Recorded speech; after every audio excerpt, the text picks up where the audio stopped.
Assalamualaikum warahmatullahi wabarakatuh. Perkenalkan, kami dari kelompok 6 yang beranggotakan saya Naila Fariha Kamalia dan juga teman-teman saya yaitu Dava Aprilia Maharani, Niwayan Silva Divani, dan juga Vicky Effendi. Pada video kali ini kami akan membahas bab 6 tentang pemasaran dasar dan konsep merek.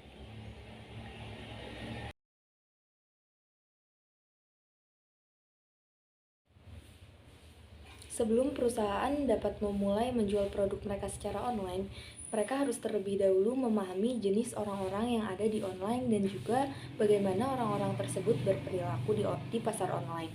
Pertama ada pola lalu lintas internet, profil konsumen online. Prinsip pertama pemasaran dan penjualan adalah kenali pelanggan Anda. Jadi, siapa yang online, siapa yang berbelanja online, dan mengapa dan apa yang mereka beli. Selanjutnya ada intensitas dan ruang lingkup penggunaan. Pada saat ini telah terjadi peningkatan intensitas dan ruang lingkup penggunaan internet. Penggunaan internet oleh remaja bahkan lebih meluas dengan 90% mengatakan mereka mengatakan online setiap hari dan sekitar 25% melaporkan bahwa mereka menggunakan internet hampir terus-menerus. Ponsel pintar dan tablet adalah titik akses utama ke internet dan perdagangan online, terutama untuk remaja dan dewasa muda. Hampir dari semua pengguna internet mengakses internet menggunakan ponsel pintar ini, dan pemilik perangkat seluler bisa menghabiskan beberapa jam menggunakannya untuk kegiatan non-telepon seperti bermain game, melihat video, mengunjungi sosial media, mendengarkan musik, ataupun berbelanja. Selanjutnya ada demografi dan akses. Dalam beberapa tahun terakhir telah terjadi peningkatan yang nyata dalam penggunaan internet oleh wanita, minoritas, manula, dan keluarga dengan pendapatan sederhana, menghasilkan penurunan mencolok tetapi bukan penghapusan dalam ketidaksetaraan akses sebelumnya. Dan presentasi pria dan wanita yang menggunakan internet saat ini kira-kira sama, dan banyaknya pendidikan juga membuat perbedaan yang signifikan dalam hal penggunaan internet secara keseluruhan. Apa yang disebut dengan kesenjangan digital memang telah berkurang tetapi masih berlanjut. Jenis kelamin, pendapatan, pendidikan, usia, dan etnis juga mempengaruhi perilaku online. Maka menurut PIW Research Centers, orang dewasa di atas 65 tahun lebih kecil kemungkinannya untuk membeli produk secara online, dan wanita adalah sedikit lebih mudah untuk membeli secara online daripada pria tetapi tidak begitu signifikan. Selanjutnya, jenis koneksi internet, dampak broadband dan seluler. Broadband sering disebut juga dengan internet berkecepatan tinggi yang sebab umumnya punya kecepatan aliran data yang tinggi, dan akses internet broadband ini terus tumbuh dengan cepat di banyak bidang yang dimulai sekitar awal tahun 2000-an. Sebuah penelitian juga menemukan jika pemakaian internet broadband ini di Amerika Serikat tumbuh mulai 6% pada bulan Juli tahun 2000 hampir ke 30% di tahun 2003. Untuk pemasar, pengguna broadband menawarkan peluang unik untuk menggunakan pemasaran kampanye multimedia dan untuk memposisikan produk yang sangat cocok untuk pelanggan. Pertumbuhan eksplosif dari smartphone dan komputer tablet yang terhubung ke jaringan seluler dan Wi-Fi broadband adalah dasar untuk e-commerce seluler yang sesungguhnya dan platform pemasaran yang beberapa tahun lalu tidak ada. Selanjutnya, efek komunitas penularan sosial di jejaring sosial. Untuk toko retail fisik, faktor terpenting dalam membentuk penjualan adalah lokasi. Jika toko tersebut berada di lokasi strategis, maka akan cenderung terjual dengan baik. Tetapi untuk penjual di internet, lokasi fisik hampir tidak memiliki konsekuensi selama pelanggan dapat dilayani oleh jasa pengiriman seperti UPS atau kantor pos, atau layanan mereka dapat diunduh kemana saja. Perbedaan pembelian konsumen di internet, apakah konsumen tersebut berada di lingkungan tempat orang lain membeli di internet. Sebuah studi terhadap 6.000 pengguna jejaring sosial menemukan bahwa jaringan sosial memiliki pengaruh yang kuat pada belanja dan perilaku pembelian. Diperkirakan 40% pengguna media sosial telah membeli item setelah berbagi atau memfavoritkannya di Facebook, Pinterest, atau Twitter, dan sosial media lainnya. Selanjutnya adalah model perilaku konsumen. Setelah perusahaan memiliki pemahaman tentang siapa yang online, perusahaan perlu fokus pada bagaimana konsumen berperilaku online. Studi tentang perilaku konsumen adalah disiplin ilmu sosial yang mencoba untuk memodelkan dan memahami perilaku manusia di pasar. Model perilaku konsumen mencoba untuk memprediksi atau menjelaskan apa yang konsumen beli dan di mana, kapan, berapa banyak, dan mengapa mereka membeli. Harapannya adalah jika proses pengambilan keputusan oleh konsumen dapat dipahami, maka perusahaan akan memiliki ide yang jauh lebih baik untuk memasarkan dan menjual produknya. Selanjutnya, profil konsumen online. Perilaku konsumen online sejajar dengan perilaku konsumen offline dengan beberapa hal yang berbeda. Penting untuk terlebih dahulu memahami mengapa orang memilih saluran internet untuk melakukan transaksi. Alasan utama konsumen memilih belanja online karena harga, kemudahan berbelanja, dan tidak terbatas ruang dan waktu. Dan konsumen juga berbelanja online karena kenyamanan dengan menghemat waktu mereka. Dan transaksi keseluruhan pengurangan biaya tampaknya menjadi motivator utama untuk konsumen memilih saluran online. Selanjutnya, keputusan pembelian online. Ada 5 tahapan dalam proses keputusan konsumen. Yang pertama, kesadaran akan kebutuhan, selanjutnya pencarian informasi lebih lanjut, evaluasi alternatif, keputusan pembelian aktual, dan kontak pasca pembelian dengan konsumen. Karakteristik produk mengacu pada fakta bahwa beberapa produk dapat mudah dideskripsikan, dikemas, dan dikirim secara online, sedangkan yang lain tidak.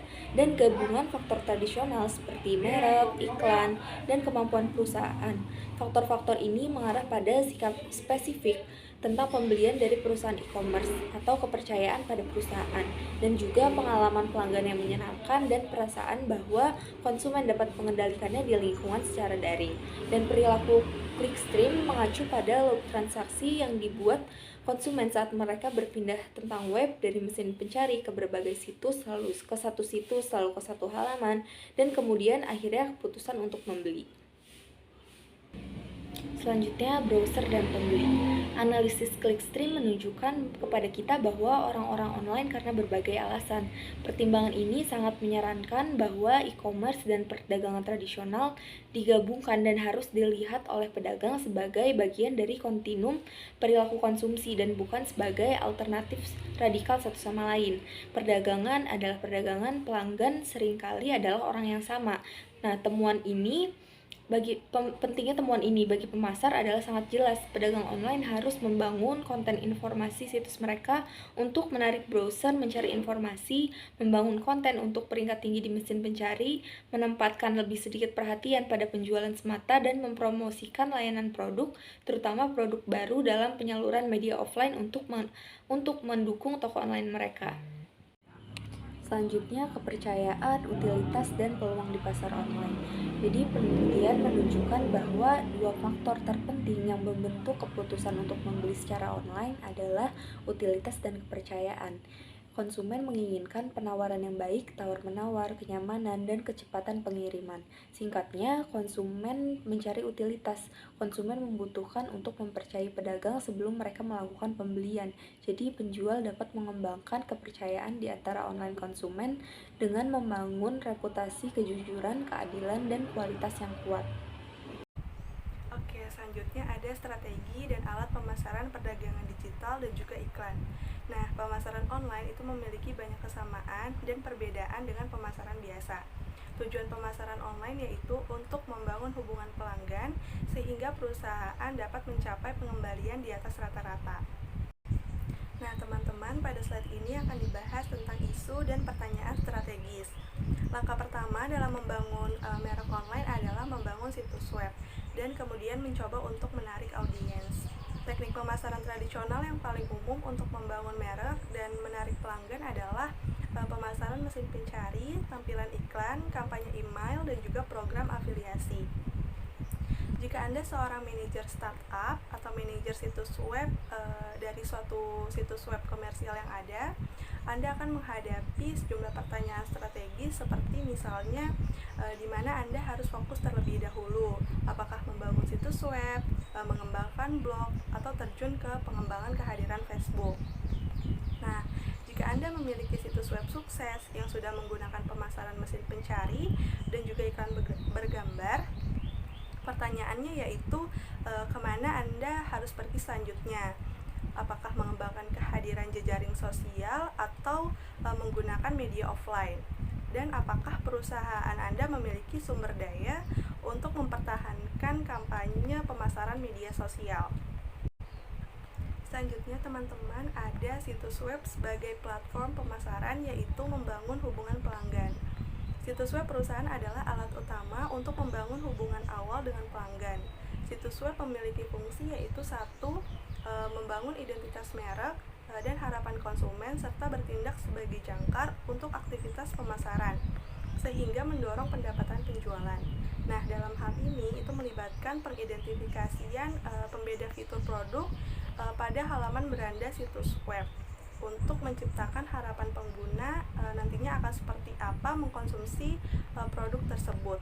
Kemudian yang kedua, menambatkan merek secara online, yaitu bertindak sebagai titik sentral di mana semua pesan branding yang berasal dari beberapa sumber digital perusahaan itu berkumpul dalam satu lokasi online. Kemudian yang ketiga, memberitahu pelanggan tentang produk dan layanan perusahaan. Situs web dengan katalog online ini dan juga keranjang belanja terkait merupakan elemen penting dari pengalaman pelanggan online. Pengalaman pelanggan itu mengacu pada totalitas pengalaman yang dimiliki oleh pelanggan dengan perusahaan, termasuk pencarian informasi, pembelian, dan juga konsumsi produk. Yang selanjutnya ada alat pemasaran dan iklan online tradisional. Yang pertama, pemasaran dan periklanan mesin pencari. Pemasaran mesin pencari mengacu pada penggunaan mesin pencari untuk membangun dan mempertahankan merek. Sedangkan iklan mesin pencari mengacu pada penggunaan mesin pencari untuk mendukung penjualan langsung ke konsumen online. Nah, mesin pencari juga dapat memberikan wawasan pemasar tentang pola pencarian pelanggan, pendapat pelanggan tentang produk mereka, kata kunci pencarian tren teratas, dan lain-lain. Kemudian yang kedua, pemasaran iklan bergambar. Nah, iklan bergambar terdiri dari 4 jenis iklan yang berbeda. Yang pertama ada iklan spanduk, yaitu merupakan bentuk pemasaran online yang paling tidak efektif dan juga murah. Iklan spanduk ini mirip dengan iklan tradisional dalam publikasi cetak, tetapi memiliki keuntungan tambahan, yaitu saat diklik langsung membawa pelanggan ke situs web pengiklan. Kemudian yang kedua ada iklan multimedia, yaitu iklan yang menggunakan animasi, suara, dan juga interaktivitas. Kemudian yang ketiga ada iklan video. Iklan video online adalah mirip dengan iklan TV yang muncul pada halaman video baik sebelum, selama, atau setelah suatu konten. Kemudian yang keempat ada sponsor, yaitu upaya berbayar untuk mengikat nama pengiklan dengan informasi, acara, atau tempat tertentu dengan cara memperkuat merek secara positif namun tidak terlalu komersial. Kemudian yang ketiga ada pemasaran konten. Pemasaran konten membuat kampanye konten untuk suatu merek dan kemudian mencoba untuk menempatkannya di berbagai situs web. Contoh konten yaitu ada artikel, studi kasus, dan siaran pers tradisional. Yang keempat ada pemasaran afiliasi, yaitu bentuk pemasaran di mana perusahaan membayar komisi. Nah, biasanya itu antara 4% sampai 20% ke situs web lain termasuk blog. Afiliasi atau jaringan afiliasi dibayar hanya jika pengguna mengklik tautan atau membeli produk. Dan yang kelima ada pemasaran generasi pemimpin. Perusahaan pemasaran generasi prospek ini membantu perusahaan lain untuk membangun situs web, meluncurkan kampanye email, menggunakan situs jejaring sosial dan blog untuk mengoptimalkan pembuatan prospek. Nah, selanjutnya teman-teman ada pemasaran multisaluran, yaitu mengintegrasi pemasaran online dan offline. Nah, sebelumnya tanpa audiens pemasaran itu tidak dapat dilakukan. Dengan pesatnya pertumbuhan internet saat ini, pola konsumsi media telah banyak berubah karena konsumen semakin cenderung terlibat dengan media online, mulai dari video dan situs berita, blog, umpan Twitter, teman Facebook, dan postingan Pinterest. Nah, agar kampanye komunikasi pemasaran dapat berhasil, maka harus menggabungkan taktik online dan offline daripada hanya mengandalkan salah satunya saja. Sebagian besar iklan online yang efektif adalah iklan yang menggunakan citra yang konsisten dengan kampanye berjalan di media lain pada waktu yang sama. Teknologi pemasaran internet. Terdapat tujuan dari pemasaran internet, yaitu untuk membangun hubungan pelanggan sehingga perusahaan dapat mencapai pengembalian di atas rata-rata dengan baik dengan menawarkan produk atau layanan unggulan dan dengan mengkomunikasikan fitur produk kepada pelanggan. Baik, di sini internet memiliki 4 dampak yang sangat kuat ya pada pemasaran. Yang pertama ini, internet sebagai media komunikasi telah memperluas cakupan komunikasi pemasaran. Dalam arti di sini, jumlah orang yang dapat dijangkau dengan mudah serta lokasi yang dapat dijangkau dari desktop ke ponsel pintar. Singkatnya ini dapat diakses di mana saja dan kapan saja. Nah, yang kedua ini, internet telah meningkatkan kekayaan komunikasi pemasaran dengan menggabungkan antara konten teks, video, dan juga audio menjadi pesan yang kaya.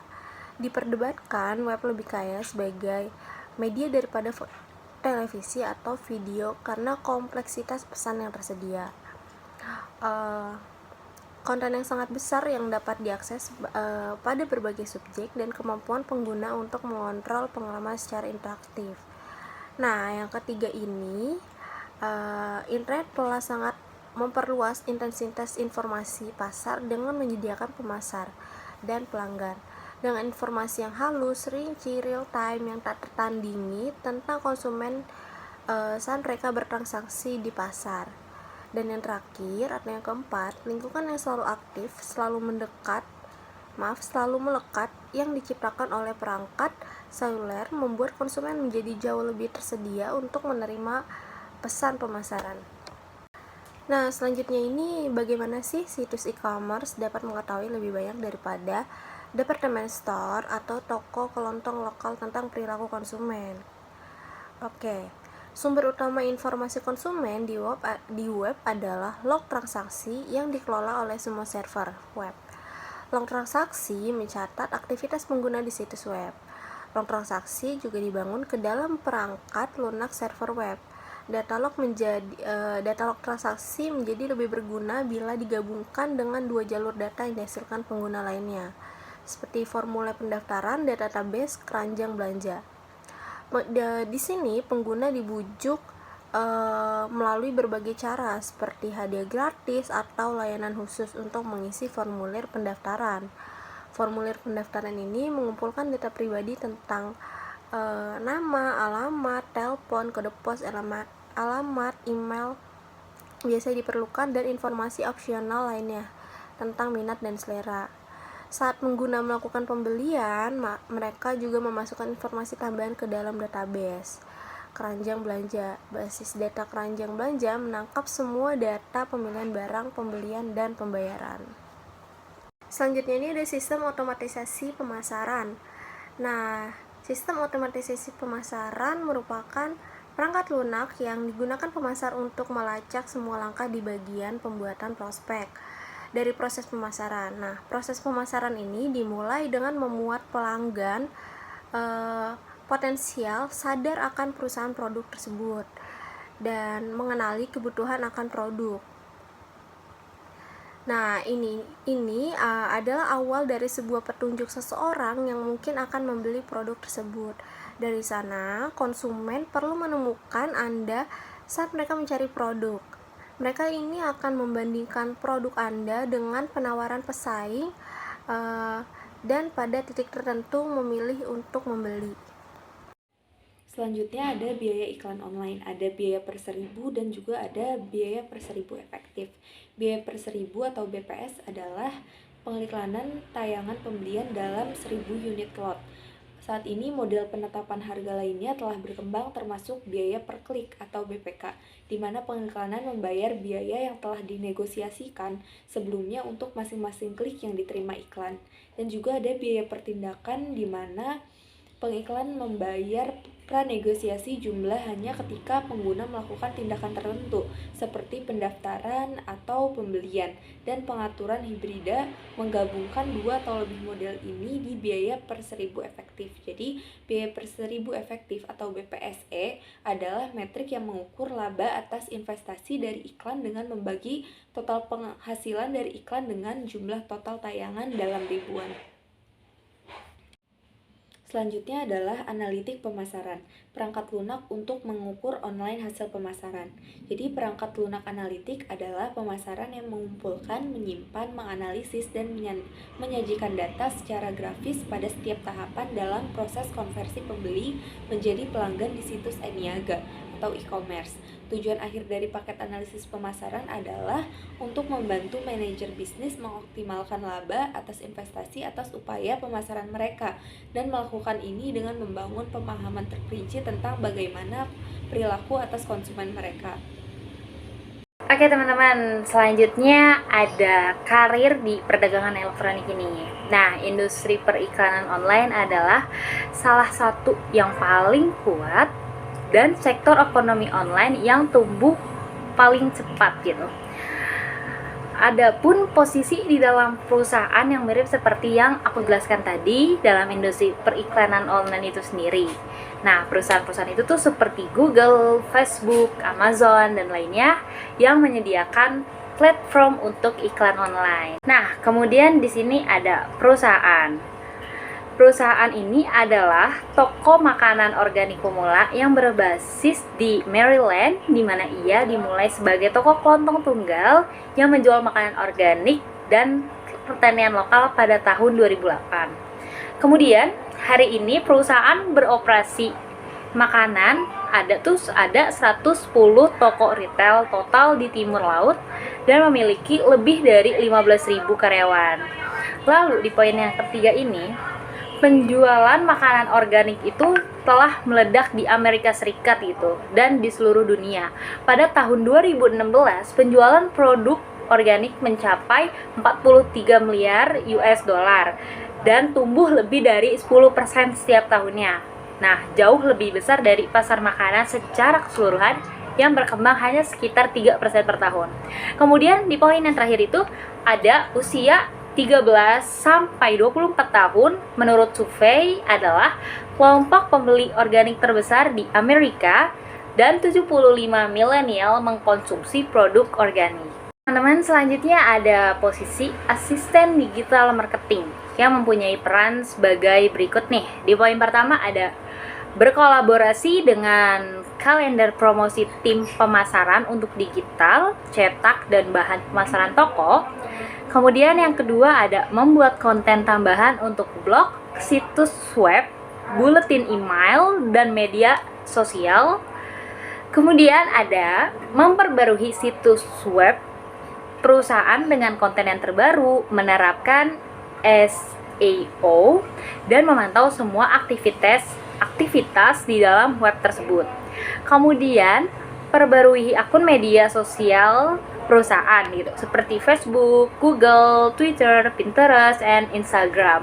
Lalu dia juga mempunyai peran untuk meneliti perkembangan dan tren di dalam media sosial ya kan, karena tren di dalam media sosial itu kan selalu berubah-ubah ya kan, mengikuti perkembangan zaman gitu, atau mengikuti tren yang terjadi saat ini. Oke, yang selanjutnya peran lainnya itu bekerja dengan manajer toko, manajer kategori, dan anggota tim lainnya untuk merencanakan dan memfasilitasi toko, anggota tim, dan posting khusus produk. Lalu peran selanjutnya adalah menanggapi dan mengelola usaha pelanggan yang diposting online, melalui Google dan lain-lain.